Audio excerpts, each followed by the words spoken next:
Mula dito sa may Barangay Baluarte, bayan ng Santiago City, ay may natuklasan nga na naman tayong bagong daan na kung saan ay meron palang lagusan dito mga kuys patagos ng Ipil at Tiague. Marahil ilan siguro sa inyo mga kuys ay alam na itong bagong daan na to. Sa mga nakakaalam dyan, paiwan naman sa comment section kung saan nga tayo dumaan. At sa mga hindi pa nga alam to, make sure na papanoorin nyo ng buo ang video ito at ituturo ko rin sa inyo ang bagong lagusan na natuklasan ko.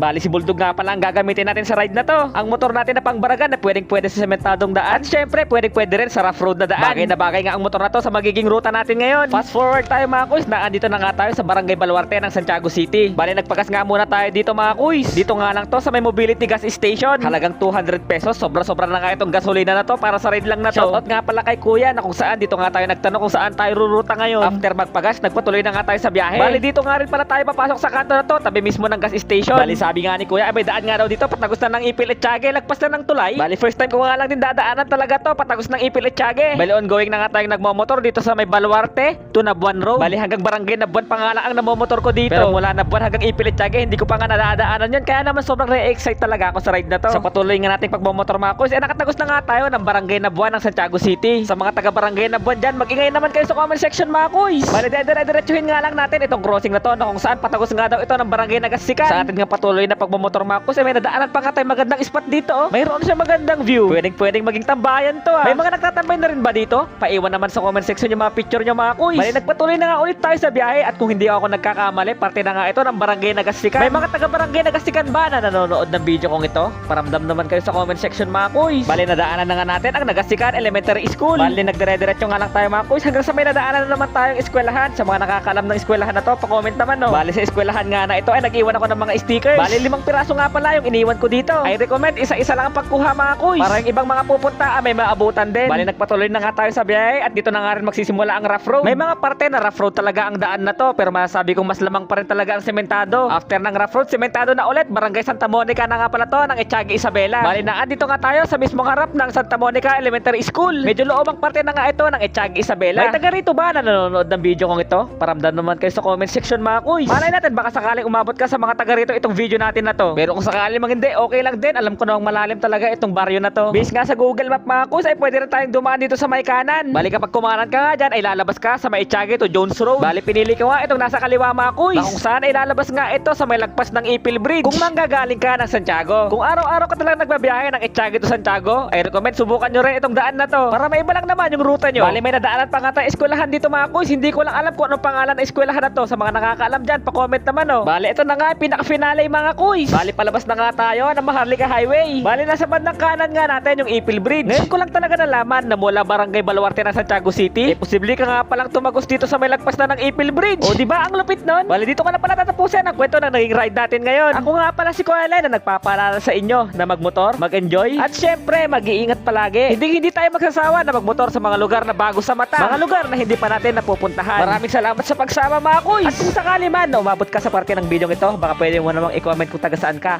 para malaman ko naman kung hanggang saan umabot ang video na to.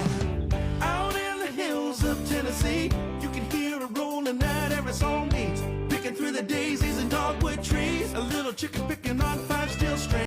Uy, kuys! Nabilitaan mo na ba yung naka-flash sale ngayon na tubeless na gulong sa Shopee? Bali, eto nga pala ang KRX tubeless tires. Sa halagang 420 pesos nga ay pwede ka na magkaroon nito. Lahat nga ng rim sizes ay available sa kanila. Kaya kung ang motor mo nga ay NMAX, Honda Click, Aerox, Sniper o kaya Raider, ay tamang-tama nga sa'yo ang video na to. Kaya habang nakabodega sale nga sila ay mag-order ka na ng gulong mo. Paubos sale na lang to.